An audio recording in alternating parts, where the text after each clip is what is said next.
إسلاميات عامة تقدم. إذا جاءت لحظات الليل ربعه أو ثلثاه أو آخره، أين الشباب؟ أين الشابات؟ أين الآباء؟ أين الأمهات؟ أين الإخوة؟ أين الأخوات؟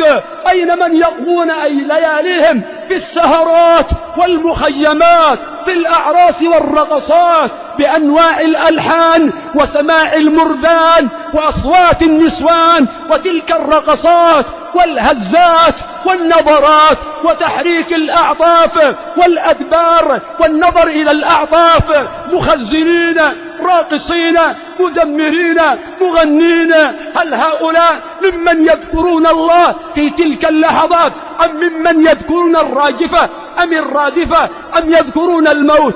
أين الشباب في الأزقة؟ أين الشابات؟ أين المراسلات الليلية عبر الواتساب والتليجرام وتلك الوسائل المعروفة ممن شغل ليله بتصويرات وتنزيلات وأفلام ومسلسلات وألعاب وكرات وغراميات وإجراميات وبولوسيات ورقصات وهزات؟ تتنزل الرحمات في تلك اللحظات، ولكنهم عنها في معزل، قد استقبلت قلوبهم وقوالبهم ووجوههم تلك الشاشات ما فيها، فانعطف القلب إلى اليد وترك القلب توجهه إلى مقلبه. أسير الشيطان مقيد الأبدان في تلك اللحظات. أين الخاتمة؟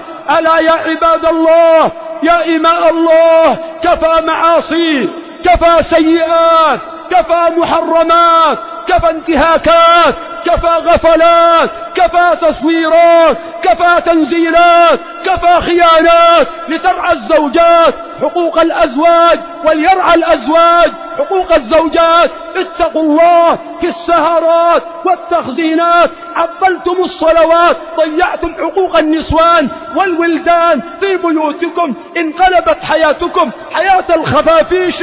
ألا فاذكروا هذه الكلمات: جاء الموت بما فيه. وقبل ذلك: يا أيها الناس اذكروا الله.